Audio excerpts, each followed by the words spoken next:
السلام علیکم ورحمۃ اللہ وبرکاتہ. الحمد للہ رب العالمین والعاقبۃ للمتقین والصلاة والسلام علی سید الانبیاء والمرسلین. اما بعد اعوذ باللہ من الشیطان الرجیم. بسم اللہ الرحمن الرحیم. قد سمع اللہ قول التی تجادلک فی زوجها وتشتکی الی اللہ واللہ یسمع تحاورکما ان اللہ سمیع بصیر. 28ویں سپارے کا آغاز اس مسئلے سے ہو رہا ہے کہ اللہ تعالیٰ نے ان خاتون کی بات سن لی جو اے نبی آپ سے اپنے شوہر کے بارے میں تکرار کر رہی تھی اور اللہ کے آگے شکایت پہنچا رہی تھی. اللہ تعالیٰ آپ دونوں کے سوال و جواب کو سن رہا تھا. بے شک اللہ تعالیٰ سننے والا بھی ہے اور دیکھنے والا بھی ہے.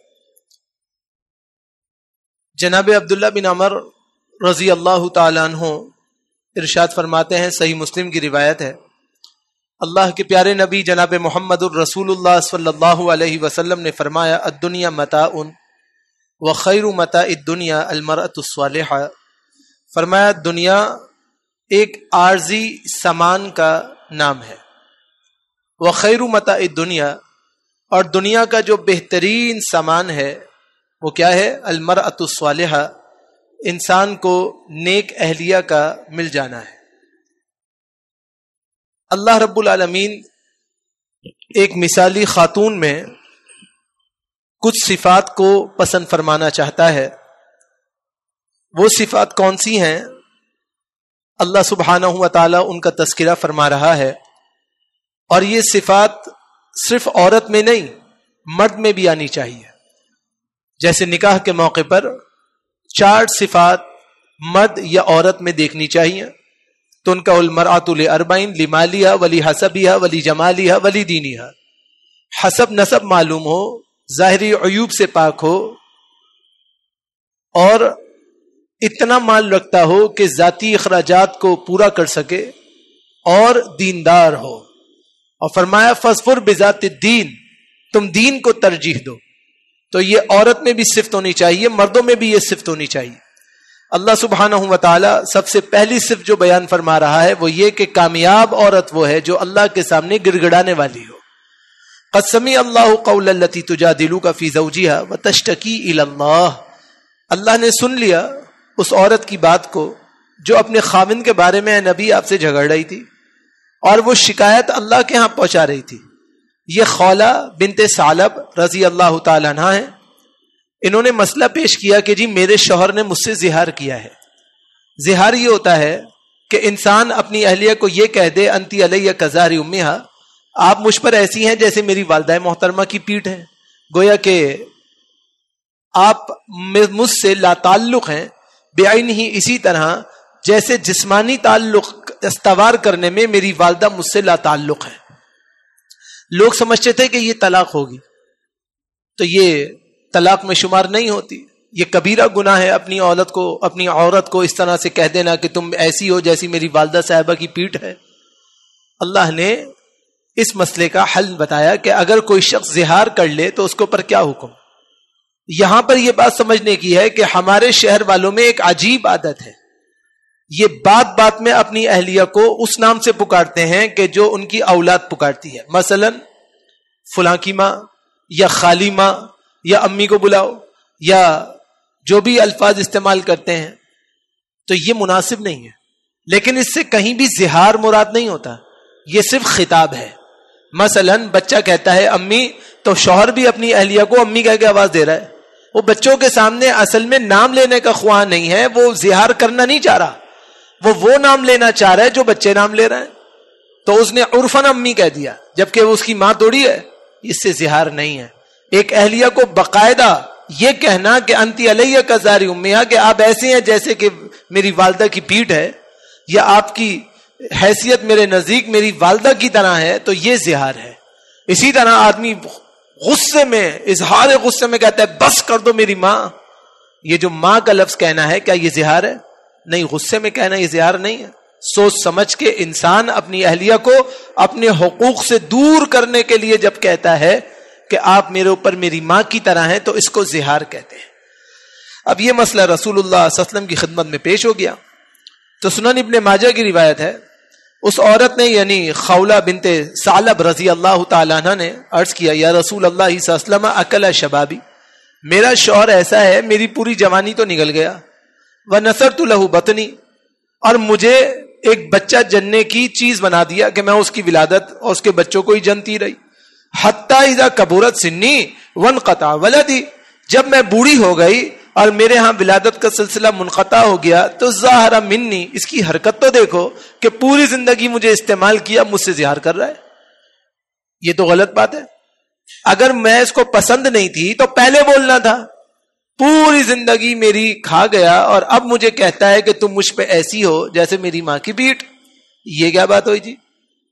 اللہم انی اشکو الیک فما برحت حتی نزل جبریل بہؤلاء الآیات، فرمایا اے اللہ میں آپ سے شکوہ کرتی ہوں، خطاب رسول اللہ کو کر رہی ہے اور یقین ہے کہ رسول اللہ وحی کے ذریعے بولتے ہیں، تو کہتی ہے کہ اے اللہ میں آپ سے شکایت کرتی ہوں اپنے خاوند کی کہ اس میرے خاوند نے میرے ساتھ کتنا بڑا ظلم ڈھایا ہے۔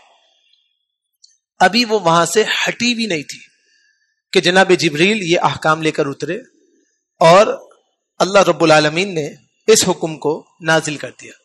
تو جب اس طرح کا معاملہ ہو جائے تو اس کا کفارہ ادا کرنا ہے، 60 مساکین کو کھانا کھلانا ہے۔ جب آپ 60 مساکین کو کھانا کھلا دیں گے تو یہ زہار کا معاملہ ختم ہو جائے گا، یا پیدر پہ 60 روزے رکھ لیجئے۔ تو جب آپ یہ عمل کر لیں گے تو پھر اللہ رب العالمین اس کا کفارہ ادا کر دے گا اور نکاح بحال ہو جائے گا۔ اس سے طلاق کبھی نہیں ہوتی، یہ نکاح کو منقطع کرنے والی چیز ضرور ہے مگر طلاق اس کو شمار نہیں کیا جاتا، لہذا اس میں خیال ہونا چاہیے۔ پھر وہ خاتون جو اللہ کے ہاں مقرب ہے وہ ہے جو دعاؤں میں کثرت کرے، دنیا والوں سے عیب جوئی نہ کرے، اللہ سے دعا کرے، ربنا اغفر لنا ولاخواننا الذين سبقونا بالایمان ولا تجعل في قلوبنا غلا للذين آمنوا ربنا انك رؤوف رحیم۔ کیا ہے؟ ایسی دعا کرے اے ہمارے اللہ ہمیں بخش دے، ہمارے ان بھائیوں کو بھی بخش دے جو ہم سے پہلے ایمان لا چکے، اور ایمانداروں کی طرف ہمارے دلوں میں کوئی دشمناگی نہ رکھیے۔ اے ہمارے اللہ آپ شفقت کرنے والے ہیں، مہربانی فرمانے والے ہیں، انسان کو چاہیے کہ وہ شفقت اور مہربانی کو اللہ سے طلب کرے اور پھر اپنے آپ کا محاسبہ پیش کرے۔ اسی لیے فرمایا یا ایھا الذین آمنوا اتقوا اللہ ولتنظر نفس ما قدمت لغد واتقوا اللہ ان اللہ خبیر بما تعملون، فرمایا کہ ایمان والو اللہ سے ڈرو۔ ہر اس شخص کو چاہیے کہ وہ کل قیامت کے دن جب اس کے اعمال کا ذخیرہ بھیجا جائے گا اور سامنے کھولا جائے گا تو اس کو یقین ہونا چاہیے کہ وہ اللہ کے سامنے کیا کچھ پیش کر رہا ہے۔ اللہ سے ڈرتے رہو، اللہ تمہارے سارے کے سارے اعمال سے باخبر ہے۔ اور پھر فرمایا کہ جب اللہ رب العالمین علم دے تو اس علم کے مطابق عمل کرے۔ علم اس لیے نہ ہو کہ علم ہے بہت بابرکت، جیسے گھروں میں رواج ہے کہ قرآن کریم ترجمے والا ہوتا ہے۔ عموماً ایسا ہوتا ہے کہ شادی بیاہوں کے موقع پر اماں ابا جو ہے ترجمے والا قرآن کریم دے دیتے ہیں، اس کو بہت سنبھال کے سجا کے سنوار کے صاف ستھرا کر کے جزدان میں لپیٹ کے رکھ دیا جاتا ہے۔ بھئی اس لیے تھوڑی دیا تھا کہ اس کو رکھو، اس لیے دیا تھا کہ اس کو پڑھو، اور جب اس کو پڑھو گے تو اس کے اوپر عمل کرو، یہ اس لیے دیا گیا تھا۔ اب عمل کرنے کے بجائے، پڑھنے کے بجائے کیا ہے کہ اس کو سر کے اوپر رکھ کے ایک رسم ادا کی جا رہی ہے، تو یہ تو غیر مناسب عمل ہے اور یہ بالکل غیر مناسب چیز ہے۔ فرمایا مثل الذین حملوا التوراۃ ثم لم يحملوها کمثل الحمار يحمل اسفارا، جن لوگوں کو تورات پر عمل کرنے کا حکم دیا گیا تھا لیکن انہوں نے اس پر عمل نہیں کیا، ان کی مثال اس گدھے کی طرح ہے جس پر کتابیں لاد دی جائیں تو وہ کیا اس کے اوپر عمل کرے گا، اس کو پتہ ہی نہیں کیا چیز ہے۔ اللہ نے آپ کو باشعور اس لیے بنایا کہ آپ دین میں شعور حاصل کریں، لیکن شعور شرع کے مطابق ہو، آپ کے اپنے دماغ کے مطابق نہ ہو۔ یہاں بھی علم شرعی کے اندر نوعیت یہ ہے کہ وہ شرع ما ثبت بالسنہ ہو، وہ شرع نہ ہو جو آپ کے دماغ میں چل رہا ہے کہ ہر کوئی کہتا ہے کہ میں بہت بڑا افلاطون ہوں، مجھ سے بڑا کوئی عالم نہیں ہو سکتا، اور اپنے دماغ سے، اپنے سوچ سے، اپنے ذہن سے تشریحات اور توصیفات کرتا ہے۔ اس کی کوئی ضرورت دین میں نہیں ہے۔ دین میں ہر چیز جب موجود ہے رسول اللہ صلی اللہ علیہ وسلم کی شرع اور حیثیت کے مطابق اس کو مانو، اپنی تشریح اپنے پاس رکھو، تم خود عمل کرو۔ لیکن جو چیز شریعت نے دی ہے شارع علیہ الصلوۃ والسلام کے ذریعے، وہ ہم سب کے لیے بہت کافی ہے۔ ہمارا بہت بڑا المیہ یہ ہے کہ ہم دین کو ناقص سمجھتے ہیں، اپنے آپ کو عقل کل سمجھتے ہیں، یہ غلط ہے۔ دین کامل ہے، آپ ناقص ہیں، میں ناقص ہوں، ہم سب ناقص ہیں۔ اگر ہمارے لیے دین خالص ہے تو ہم اس دین خالص پر عمل کریں تو کامیابی مل جائے گی، اور اگر ہم اس پر عمل نہیں کریں تو پھر ہمیں کبھی کامیابی نہیں ملے گی، کیونکہ انسان ہمیشہ خطا ہے اور اس سے غلطی ہوگی، اس سے خطا ہوگی، وہ جتنی بھی گہرائیوں میں چلا جائے اس سے خطا ہونی ہے، یہ اس کی طبیعت ہے، اس کا مزاج ہے۔ لہذا جب اللہ رب العالمین علم دے تو اس علم کے مطابق عمل کو فہم کرنا چاہیے۔ اسی لیے فرمایا مثل القوم الذین کذبوا بآیات اللہ، مثال ہے ان لوگوں کی یہ جنہوں نے اللہ کے احکام کو جھٹلا دیا، کہ ان کی مثال اس چوپائی کی طرح ہے جس پر کتابیں لادنے سے وہ عالم نہیں ہوتا، اس کو بس جتنا وزن بھی ڈال دو وہ عالم نہیں ہوتا۔ آج ہمارا جو ایجوکیشنل سٹیٹس ہے وہ یہی ہے کہ بھاری بھرکم بستے بناؤ، بھاری بھرکم کتابیں بناؤ، آتا جاتا کچھ نہیں ہے۔ بھائی ایسے فائدہ کیا علم کا؟ آپ نے کتابیں لاد دی اور کہا اس کو خود پڑھ لینا۔ اسی طرح مسئلہ سمجھ لیجئے، بہت سے علماء اپنے اپنے انداز اور افکار کے تحت بیان کرتے ہیں۔ ایک بات ہمیشہ سمجھ لیجئے، جو شرعی نقطہ ہے، شرعی مسئلہ ہے، آج کل آن لائن سسٹمز بہت عام ہیں، دین کو آن لائن کر دیا گیا ہے۔ اگر آن لائن دین اتنا ہی صحیح ہوتا تو رسول اللہ صلی اللہ علیہ وسلم کے دور میں بہت سے مخطوطات بھیجے جاتے تھے اور بہت سی چیزیں لکھ کر بھیجی جاتی تھی۔ مناولہ یہی ہوتا تھا کہ لکھ کر خط تحریر بھیج دیا کرتے تھے، لیکن پورا دین اس طرح ڈائیورٹ نہیں کیا گیا۔ استاد اور شاگرد کو آمنے سامنے بٹھانے کا حکم دیا گیا، اور شریعت نے ایک اصول مقرر کیا کہ جب تک استاد اور شاگرد کی مراجعت نہ ہو اس وقت تک اس کی بات میں وزن پیدا نہیں ہوتا۔ رخصتیں ضرور ہیں مگر عادتیں بنا کر یہ سب کچھ کرنا درست نہیں۔ تو اگر کوئی آن لائن سے رخصت حاصل کرے تو ضرور ہے، مگر اس کو عادت بنا لے کہ جی دین پورا آن لائن حاصل کریں گے تو یہ بات صحیح نہیں ہے۔ اس لیے کہ کوئی بھی دنیا میں کامیاب ڈاکٹر ایسا ہے آج تک جو آن لائن تعلیم لے کر ڈاکٹر بناؤ، انجینئر بناؤ، یہ تو سطحی چیزیں ہیں۔ آپ اس کے اوپر آن لائن شخص کو ڈاکٹر ماننے کے لیے تیار نہیں، انجینئر ماننے کے لیے تیار نہیں، لیکن جب دین کی بات آتی ہے تو آپ کہتے ہیں میں نے آن لائن کورس کیے ہوئے ہیں۔ ایسے آن لائن کورس کا کوئی فائدہ نہیں ہے جب تک آپ آمنے سامنے نہ ہو، مراجعت اللہ نہ ہو، قرآن و سنت کی آمنے سامنے اشاعت نہ ہو، اور آپ سنانے والے اور وہ سننے والا نہ ہو، اور وہ سنانے والا اور آپ سننے والا نہ ہو۔ امام بخاری رحمۃ اللہ علیہ نے اپنی کتاب میں اس قدر احتیاط فرمائی کہ ایک وقت کے دو محدثین جو ایک وقت میں ثابت تھے، موجود تھے، سب کچھ تھا، جب تک ان کی آمنے سامنے لقاء اور سماع ثابت نہیں ہوا اس وقت تک امام بخاری رحمہ اللہ نے ان سے حدیث کو نقل نہیں کیا۔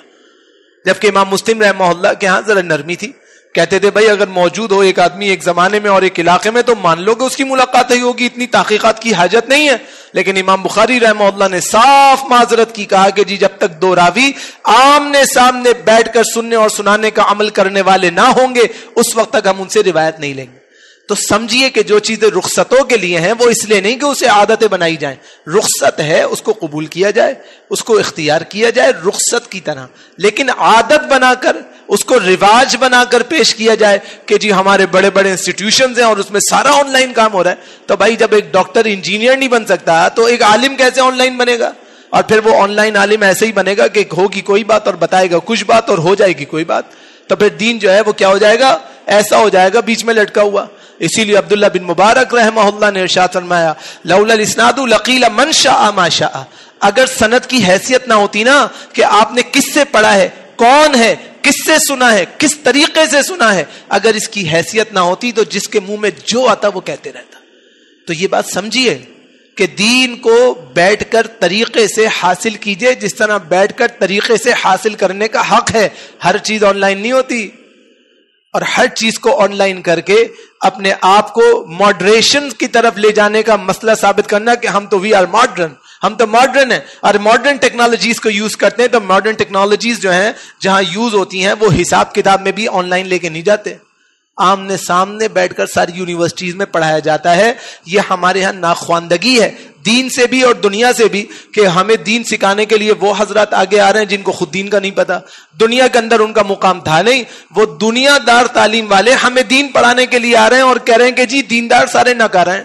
لا حول ولا قوت الا باللہ، یہ بات مناسب ہے۔ لہٰذا ان باتوں سے اپنے آپ کو بچائیے، کیونکہ یہی چیزیں آگے جا کے نقصان بنتی ہیں، اور نقصان کیا بنتی ہیں کہ راسخ فی العلماء جو ہیں ان کا مذاق اڑایا جاتا ہے، ان کا ٹھٹا کیا جاتا ہے۔ میں نام نہیں لینا چاہتا ہوں, بات دوسری طرف چلی جائے گی. آج کل کیسے ہیں کہ جو راسخ فی العلم علماء ہیں صبح شام ان کی تذلیل کی جاتی ہے.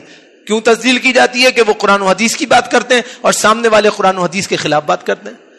کبھی دجال کے پیروکار علماء کو بنا دیتے ہیں, کبھی کوئی فتنہ لے آتے ہیں, کبھی کوئی چیز لے آتے ہیں, کبھی کوئی چیز لے آتے ہیں. جب دل چاہا قبول کیا, جب دل چاہا پلٹی کھائے اور چلتے بنے.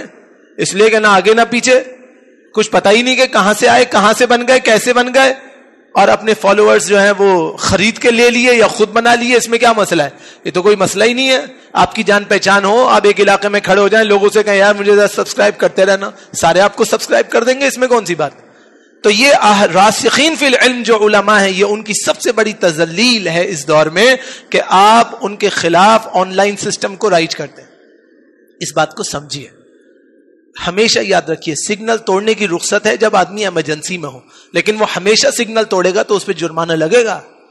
یہ سارے لوگ جو سگنل توڑنے والے ہیں قرآن و حدیث سے پیدل, ان کو سروں پہ مسلط کرنے سے نقصان یہ ہوا کہ دین کے فرقے بن گئے, دین میں عصبیتیں ہو گئیں, دین میں اصل اساسیت ختم ہو گئی, اور دین کو انہوں نے مسخ کرنا شروع کیا.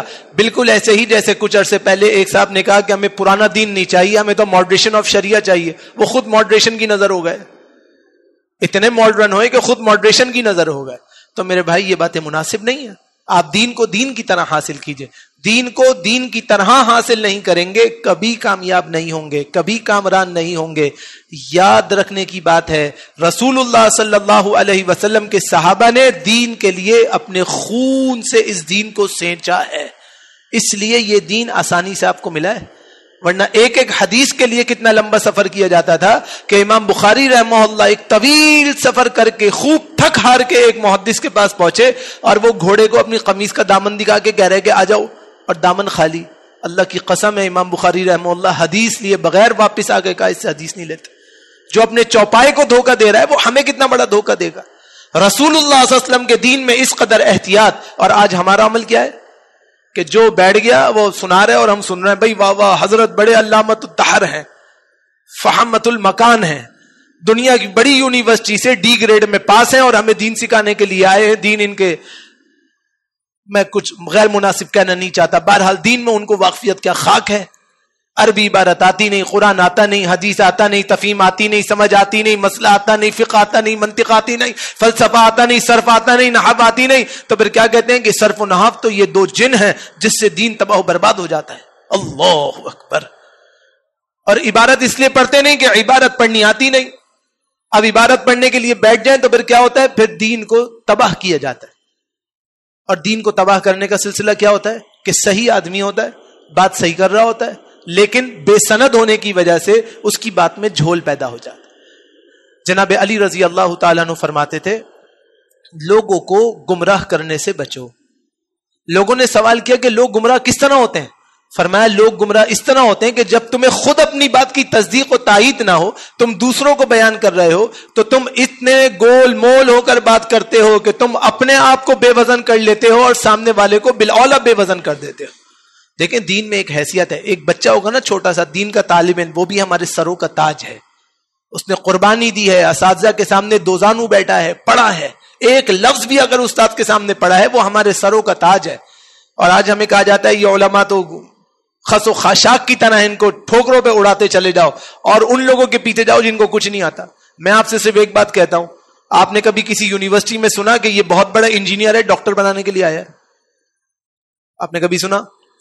کسی میڈیکل کالج میں کوئی پروفیسر انجینئر ہوتا ہے؟ کسی انجینئرنگ یونیورسٹی میں کوئی medical M B B S doctor جو ہے وہ فلاسفر یا پروفیسر ہوتا ہے؟ لیکن ہمارے دین کو پڑھانے کے لیے آپ لاتے ہیں بڑے دنیا دار آدمی کو. یہ بہت بڑا دنیا دار, دنیاوی یونیورسٹیوں سے دنیاوی تعلیم حاصل کیا ہوا ہے, دین میں نل ہے, یہ آپ کو دین پڑھائے گا. یہ صحیح دین پڑھا سکتا ہے. کیسے پڑھائے گا جب اس کو خود دین نہیں آتا؟ تو اس بات کو سمجھیے, یہ اہم چیز ہے, اس کی گہرائی میں اتری ہے. دین والے ہی پڑھا سکتے ہیں, دنیا والے پڑھا سکتے ہیں. انجینئر انجینئرنگ سکھا سکتا ہے, medical doctor M B B S کرا سکتا ہے, دیندار عالم دینداری کی بات سکھا سکتا ہے, دوسرا نہیں سکھا سکتا. اسی لیے اللہ سبحانہ و تعالی نے ارشاد فرمایا کہ لا تلہکم اموالکم ولا اولادکم عن ذکر اللہ, تمہاری اولادیں اور تمہارا مال کہیں تمہیں اللہ کے ذکر سے مشغول نہ کر دے. جب تم اللہ کے ذکر سے مشغول ہوگے تو کیا ہوگا کہ تم ان چیزوں میں پلٹ جاؤ گے جو تمہیں دین کی اصل سے دور کر دیں گی، دور. آج آپ کیا سمجھتے ہیں، ہم کیا سمجھتے ہیں، ہمارا ذہن کیا بن گیا کہ کوئی بھی ہو نماز ہر ایک کے پیچھے ہو جاتی ہے. کہتے نہیں کہتے؟ تو نماز ہر ایک کے پیچھے ہو جاتی ہے تو پھر بغیر وضو کے بھی ہو جاتی ہے. کہتے نہیں بغیر وضو کے نہیں ہوگی، لیکن ہر ایک کے پیچھے ہو جائے گی. پھر دونوں میں کیا فرق؟ ہمارے لیے دین ہم نے ایک اتنا مذاق بنا لیا کہ نماز کے وقت دین میں داخل ہوئے، گیٹ کے وقت دین کو وہیں چھوڑا اور چلتے بنے. کچھ عرصے پہلے ایک مملکت میں ایک صاحب کا جانا ہوا، وہ عالم تھے. انہوں نے کہا کہ میں نے ایک صاحب کو دیکھا جو باہر ہمارے ہوٹل میں بیٹھے ہوئے نشہ کر رہے تھے، نشہ اور مشروب پی رہے تھے. نماز کا وقت ہوا، ہم نماز کے لیے مسجد میں آئے تو ایک صاحب نماز کے لیے آگے بڑھے، بہت بارش، بہت خوبصورت داڑھی والے اور بہت عبادت گزار چہرے سے لگ رہے. انہوں نے نماز خشیت سے پڑھائی. باہر جاتے ہوئے وہ دوبارہ اپنے کمرے میں گئے اور بے ریش ہوئے اور آ گئے. کہہ رہے ہیں بڑا تعجب ہوا کہ بھائی یہ کیا تماشا ہے، ابھی اس کی اتنی بڑی داڑھی، اور اس جیسے ہی ایک شخص باہر نکلا ہے بغیر داڑھی کے. کہتے ہیں ہمیں بڑا چنبا ہوا، ہم راستے میں ٹک گئے. ہم نے کہا اب اگلی نماز میں تو دیکھیں گے چکر کیا ہے. تو وہی حضرت جو باہر بیٹھے ہوئے نشہ اور مشروب پی رہے تھے وہ اندر آئے، اپنے دفتر میں گئے، داڑھی لگائی، کپڑے تبدیل کیے، نماز پڑھائی، جاتے ہوئے داڑھی اپنی آفس میں رکھی، کپڑے چینج کیے، پھر باہر چلے گئے. یہ دین کا مذاق ہے. یہ دین کا مذاق کب ہوگا؟ جب آپ کو دین کی تمیز حاصل نہیں ہوگی. ہم نے دین کو ایک مذاق بنا دیا. اس لیے اس سے بچیے. وہ خواتین جن کے دل میں اللہ کا خوف ہوتا ہے وہ اللہ سے ڈرنے والی ہوتی ہیں. فاتقوا اللہ ما استطعتم واسمعوا واطیعوا وانفقوا خیرا لانفسکم. جہاں تک تم سے ہو سکے اللہ سے ڈرتے رہو، سنتی ہو تو مانتی بھی چلی جاؤ، اور اللہ کی راہ میں صدقات خیرات کرتی رہو تو یہ تمہارے لیے بہت بہترین ہے. اور پھر صدقہ خیرات کرنے والوں کے بارے میں اللہ نے فرمایا ان تقرضوا اللہ قرضا حسنا یضاعف لكم. اگر تم اللہ کے راستے میں قرض حسنہ دیتے ہو اللہ اس کو بہت بڑھاتا ہے، بہت بڑھاتا ہے. اور جب اتنا بڑھا دیتا ہے تو پھر انسان کی کامیابی ہوتی ہے. اور پھر بہترین عورت کون ہوتی ہے؟ جو بچوں کی صحیح تربیت کرے. یا ایھا الذین آمنوا قوا انفسکم واہلیکم نارا. اے اللہ کے نبی آپ ان کو سنائیے، ایمان والو تم اپنے آپ کو اور اپنے گھر والوں کو جہنم کی آگ سے بچاؤ. رسول اللہ صلی اللہ علیہ وسلم نے سب سے پہلی جو وحی کا اعلان کیا وہ یہی تھا، قولوا لا الہ الا اللہ تفلحوا. تم لا الہ الا اللہ کہو گے تو کامیاب ہو جاؤ گے. آج آپ کہتے ہیں کہ ہمارے بچے دیندار نہیں ہوتے، آپ خود دیندار ہیں. نماز آپ پڑھتے نہیں، بچوں کو کہتے ہیں دیندار نہیں ہوتے. بچے کیسے دیندار ہوں گے؟ اس کے لیے ہمیں قربانی دینی پڑے گی. پہلے ہمیں مسجد میں آنا پڑے گا، پہلے ہمیں عبادت کرنی پڑے گی، پہلے ہمیں اللہ کو صحیح طور پہ ماننا پڑے گا، جبھی تو ہم اسوہ بنیں گے اپنے بچوں کے لیے. ایک آدمی آتا ہے، آپ ملنا نہیں چاہتے، آپ بچے سے کہتے ہیں کہ بیٹا جا کے کہہ دو بابا گھر پہ نہیں ہے.